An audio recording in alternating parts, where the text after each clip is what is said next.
আসসালামু আলাইকুম। সংবাদে আপনাদের সবাইকে স্বাগত জানাচ্ছি। আমি ফিরোজ তোহা। শুরুতেই সংবাদ শিরোনাম। বাংলাদেশের সর্বশেষ গুরুত্বপূর্ণ আপডেট সংবাদে আপনাকে স্বাগত। শুরুতেই সংবাদ শিরোনাম, পরে বিস্তারিত। শুরুতেই জানিয়ে দিব, সাবেক শিল্পমন্ত্রী নুরুল মজিদ হুমায়ুন মাহমুদ গ্রেপ্তার। শেখ হাসিনা আমলের মন্ত্রী নুরুল মজিদ মাহমুদ হুমায়ুনকে গ্রেপ্তার করেছে র্যাপিড অ্যাকশন ব্যাটালিয়ন র্যাব। মঙ্গলবার 24শে সেপ্টেম্বর দিবাগত রাত 1:22 নরসিংদী থেকে তাকে গ্রেপ্তার করা হয়। এরপর জানিয়ে দিব, জো বাইডেন এবং বাংলাদেশের অন্তর্বর্তীকালীন সরকার প্রধান প্রফেসর ডক্টর মোহাম্মদ ইউনূসের বৈঠক। ডক্টর ইউনূসের সরকারের প্রতি পূর্ণ সমর্থন জানিয়ে যা বললেন জো বাইডেন। এ বিষয়ে বন্ধুরা গুরুত্বপূর্ণ সংবাদ জানাবো, সঙ্গেই থাকুন।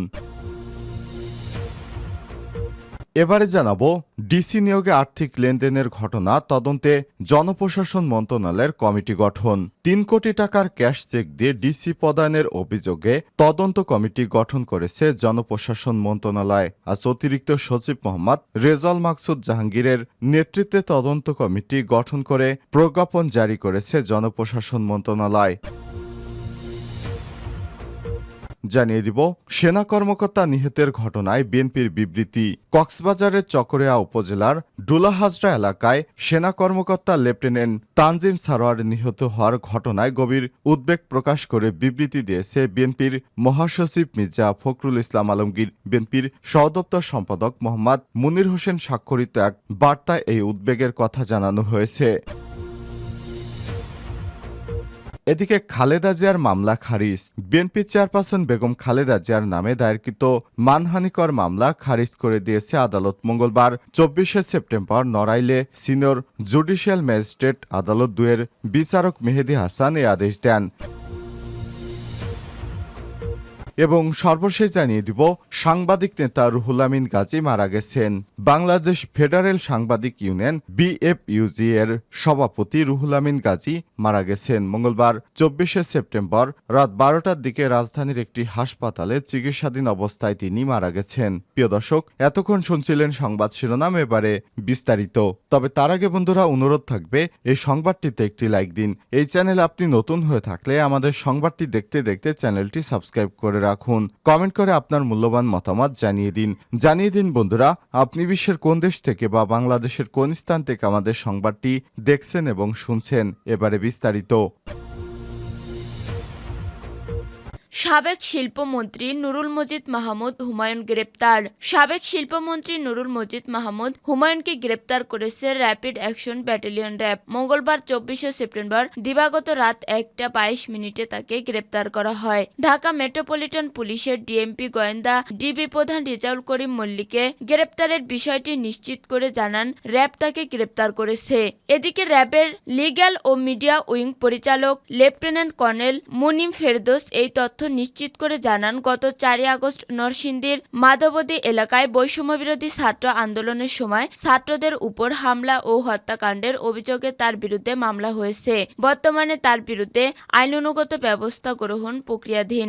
এর আগে রাতে তার ছেলে মঞ্জুরুল মজিদ মাহমুদ সাদি সোশ্যাল মিডিয়ার পোস্ট দিয়ে বাবার গ্রেপ্তারের বিষয়টি নিশ্চিত করেন। জো বাইডেন ও ডক্টর ইউনূসের বৈঠক। ডক্টর ইউনূসের সরকারের প্রতি পূর্ণ সমর্থন জানিয়ে যা বললেন জো বাইডেন। অন্তর্বর্তী সরকারের প্রধান উপদেষ্টা ডক্টর মোহাম্মদ ইউনূস এবং তার নেতৃত্বাধীন সরকারের প্রতি মার্কিন সরকারের পূর্ণ সমর্থনের কথা জানিয়েছেন যুক্তরাষ্ট্রের প্রেসিডেন্ট জো বাইডেন। জাতিসংঘের ৭৯তম সাধারণ অধিবেশনে যোগদানকালে নিউ ইয়র্কে প্রধান উপদেষ্টা ডক্টর মোহাম্মদ ইউনূসের সঙ্গে মার্কিন প্রেসিডেন্টের দ্বিপক্ষীয় বৈঠকে এমনটি জানিয়েছে জো বাইডেন। এ সময় ডক্টর ইউনূস তাকে অভিহিত করেন কিভাবে শিক্ষার্থীরা বিগত সরকারের অত্যাচারের বিরুদ্ধে রুখে দাঁড়ায় এবং বাংলাদেশকে পুনর্গঠনের এমন সুযোগ তৈরি করতে তাদের অনেকের জীবন উৎসর্গ করেছিলেন। যেহেতু তিনি জোর দিয়েছিলেন যে তারা সরকারকে অবশ্যই দেশ পুনর্গঠনে সফল হতে হবে এবং এতে মার্কিন সহযোগিতার প্রয়োজন হবে। এ সময় ডক্টর ইউনূসকে বাইডেন প্রশাসন পূর্ণ সমর্থনের আশ্বাস দেন। মার্কিন পররাষ্ট্রমন্ত্রী অ্যান্টনি ব্লিংকেন ব্লিংকেনের সঙ্গে বৈঠকের সম্ভাবনা রয়েছে ডক্টর ইউনূসের। এর পাশাপাশি মোহাম্মদ ইউনূসের সঙ্গে দ্বিপক্ষীয় বৈঠক হবে পাকিস্তানের প্রধানমন্ত্রী শাহবাজ শরীফ সহ নেদারল্যান্ডস সহ নেপালের প্রেসিডেন্ট ও প্রধানমন্ত্রীর সঙ্গে। জাতিসংঘের বাংলাদেশ মিশন এবং জাতিসংঘ সচিবালয় সূত্রে এসব তথ্য জানা গেছে। আগামী 25শে সেপ্টেম্বর সন্ধ্যায় স্বাগতিক দেশ হিসেবে যুক্তরাষ্ট্রের প্রেসিডেন্ট জো বাইডেন প্রদত্ত ডিনার পার্টিতে অন্য সদস্য রাষ্ট্রের প্রতিনিধি দলের নেতাদের সঙ্গে ডক্টর ইউনূসও অংশ নেবেন। জাতিসংঘ সদর দপ্তরের কাছে মেট্রোপলিটন মিউজিয়াম অব আর্ট বিশাল মিলন আয়তনে এটি অনুষ্ঠিত হবে। প্রেসিডেন্ট বাইডেন ও First Lady Jill Biden dinner পার্টিতে সবাইকে স্বাগত জানাবেন। এ সময় অতিথিদের সঙ্গে ফটো সেশনে মিলিত হবে ফার্স্ট লেডি ও প্রেসিডেন্ট। প্রসঙ্গত 27 সেপ্টেম্বর সকালে ডক্টর ইউনূস সাধারণ অধিবেশনে বক্তব্য উপস্থাপন করবেন বলে জাতিসংঘ সচিবালয় সূত্রে জানা গেছে। এদিন রাতের ফ্লাইটে ডক্টর ইউনূস ঢাকার উদ্দেশ্যে যুক্তরাষ্ট্র ত্যাগ করবেন।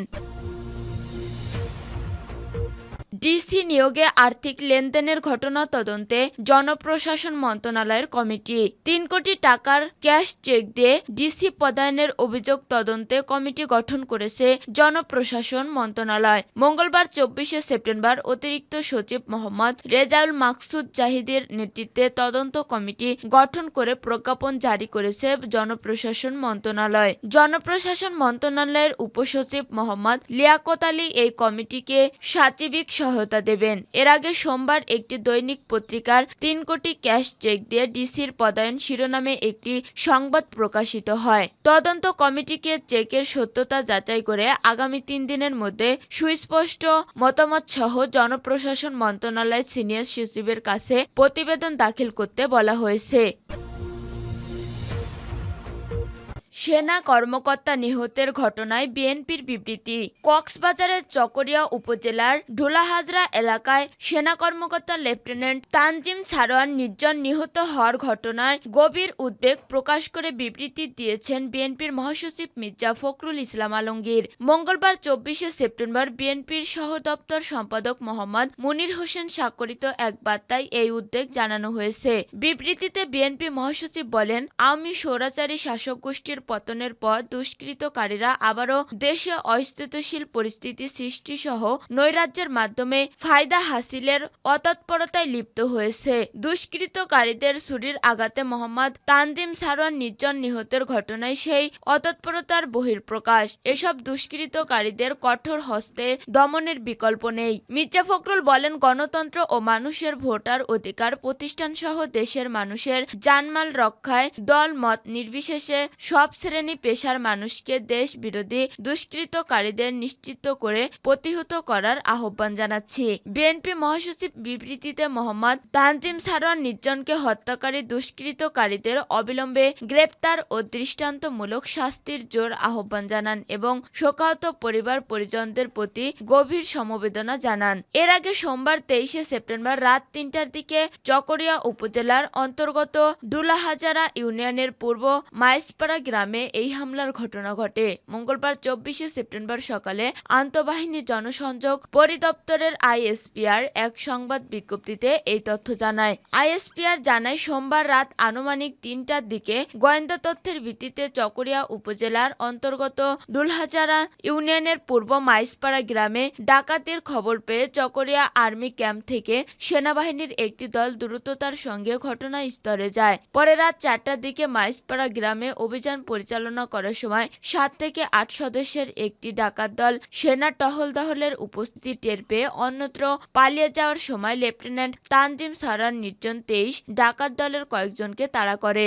এ সময় ডাকাত দলের সদস্যরা লেফটেন্যান্ট তানজিম সারোয়ার নির্জনের ঘাড়ে ছুরির আঘাত করলে গুরুতর আহত হন এবং এতে তার প্রচুর রক্তক্ষরণ শুরু হয়। তাৎক্ষণিকভাবে লেফটেন্যান্ট তানজিম সারোয়ার নির্জনকে উদ্ধার করে মালুমঘাট মেমোরিয়াল হাসপাতালে নেওয়া হলে কর্তব্যরত চিকিৎসক মৃত ঘোষণা করেন।